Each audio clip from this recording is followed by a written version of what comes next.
People always ask when I realized my sister wasn't just competitive, but a thief of the most personal kind. It wasn't when she flirted with my high school boyfriend or when she cried on the shoulder of the man I planned to marry.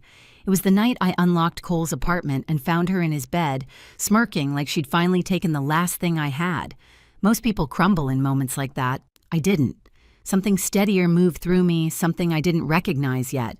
Because that night, without knowing it, I'd already met the man who would end her life as she knew it. Growing up, people used to say my sister Diana and I were a study in contrasts. She was the kind of girl who didn't just walk into a room, she rearranged it. Bright smile, sharp jawline hair that fell perfectly without trying. I was quieter, softer around the edges, more likely to tidy the table after dinner than command the conversation. Mom said we balanced each other. But balance isn't the word I would use. The first time I noticed something was off, we were in high school. I was dating Tyler, a sweet, slightly awkward boy who carried my books and blushed whenever I touched his hand. One afternoon, he came over so we could study for a biology test. We were halfway through flashcards when Diana drifted into the living room wearing her cheer hoodie, pretending she couldn't solve a simple equation. Tyler leaned in to help, and I watched something flicker across her face, an interest that had nothing to do with math. A week later, he stopped texting as often. A month later, they were just hanging out, which everyone at school knew was code for something else. Mom said I was being dramatic. Diana can't help being charming. She laughed like it was a compliment. By the time I started dating Caleb after graduation, I'd convinced myself the first situation was bad luck. But history repeated itself. At a family dinner, Caleb tried to tell a story about his new job, and Diana placed her hand on his arm like she'd known him for years.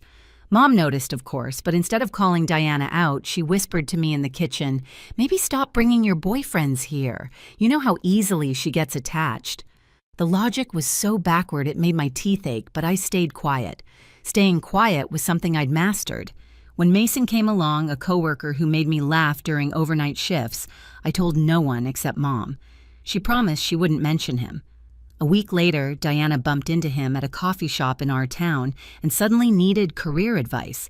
You don't want to guess how that ended. But Evan hurt the most. We were together 2 years. We talked about rings, apartments, future kids. He met my grandparents, memorized my coffee order, left a spare hoodie at my place. We were real.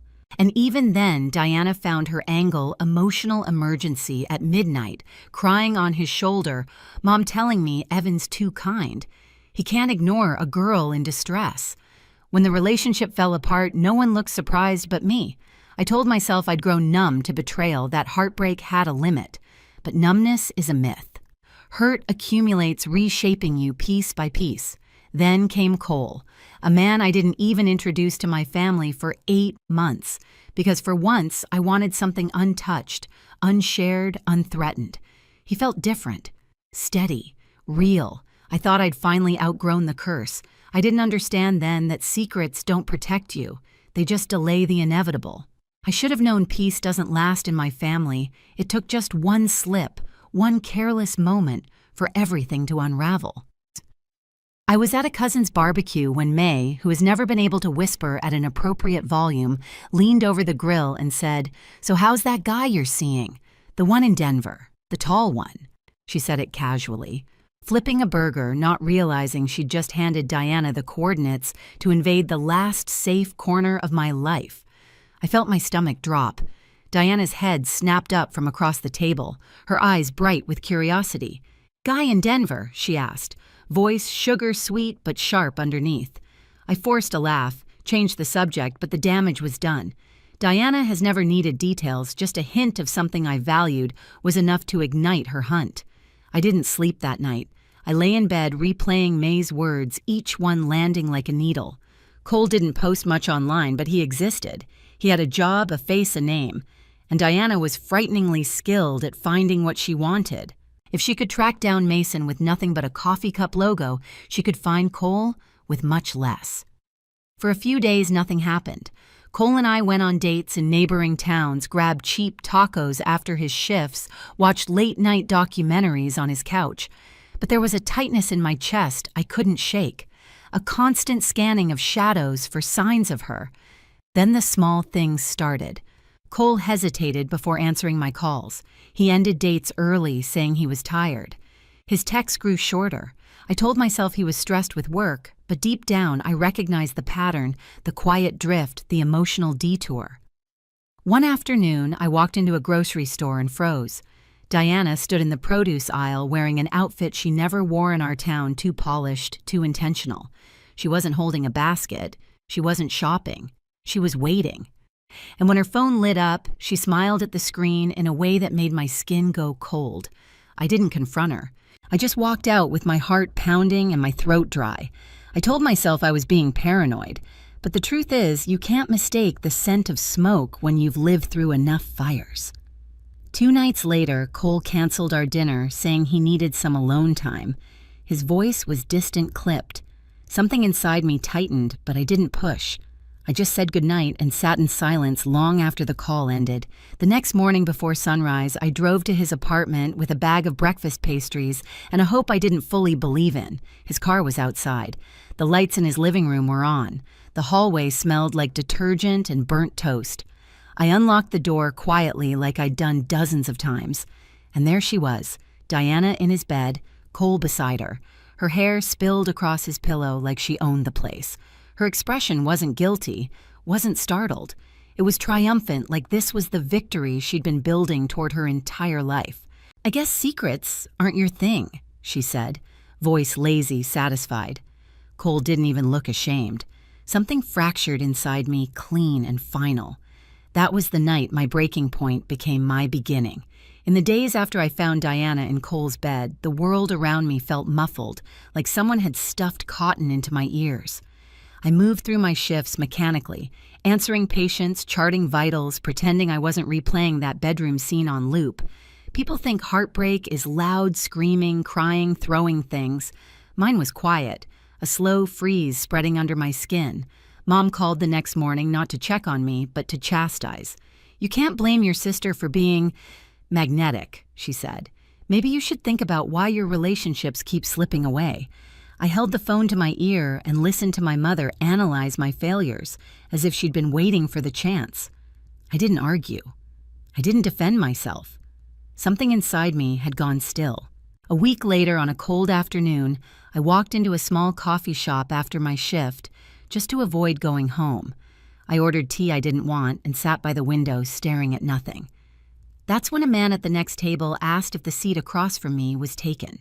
He was tall, sharply dressed, and carried himself like someone used to being listened to. He introduced himself as Victor Reyes. I told him my name, expecting nothing of the conversation, but he had a way of speaking that made people lean in, smooth, practiced, almost warm if you didn't look too closely. We talked casually about work, the weather, the city. I didn't volunteer anything personal, but when his phone buzzed and he said something about a business proposal meeting, something flickered inside me, an instinct not of attraction, but recognition. Diana would have noticed him from a mile away. Men like Victor were her weakness, self-assured, polished, a little mysterious. He asked if I wanted to grab dinner sometime. I said no, but thanked him politely. When I stood to leave, his eyes followed me calculating. Not predatory, just curious, like he'd spotted a puzzle he wanted to solve. That night, I looked him up. His name appeared in news articles, nothing criminal, nothing confirmed, just whispers of messy breakups and lawsuits tied to business disputes. A man who charmed easily, who burned bridges quietly, who left chaos behind without technically committing a crime. The kind of man Diana would chase without hesitation. I didn't introduce him to her directly. I didn't have to. A few days later, I mentioned him casually at a family dinner when Mom asked if I'd met anyone new. I downplayed it, almost shrugging it off. Diana didn't blink, didn't comment. But I watched her take mental notes the way a hawk registers movement in the grass. 3 days later, she ran into him at a downtown coffee shop, the same one where I'd met him. By the following week, she was texting him nonstop. By the next, they were dating. And for the first time in my entire life, I didn't warn her. I didn't intervene. I didn't protect her from herself. I simply stepped out of the way. When Diana fell for Victor, she didn't fall gently. She plunged reckless, breathless, certain she'd discovered a man who finally matched her shine. Their first date turned into a weekend trip. By week 3, she was posting filtered photos of wine glasses and city skylines, always angled to hint at luxury without revealing the man beside her. She loved the performance more than the relationship itself, and Victor knew exactly how to feed that hunger. Within a month, she was practically living in his downtown apartment. She bragged about the skyline view, the marble counters, the elevator that needed a key card. "It feels like I'm finally with someone on my level," she told me during one of her rare calls she only made when she wanted someone to admire her. I listened, said very little, and kept my voice steady. Victor wasn't cruel at first. Men like him rarely are. He was attentive, generous in gestures, skilled at crafting an image. But underneath those polished layers was something colder, something I'd sensed even before Diana did. The first fracture came quietly. Diana called one night saying she was short on money for shared expenses at the apartment. "I'm investing in our future," she said breathlessly.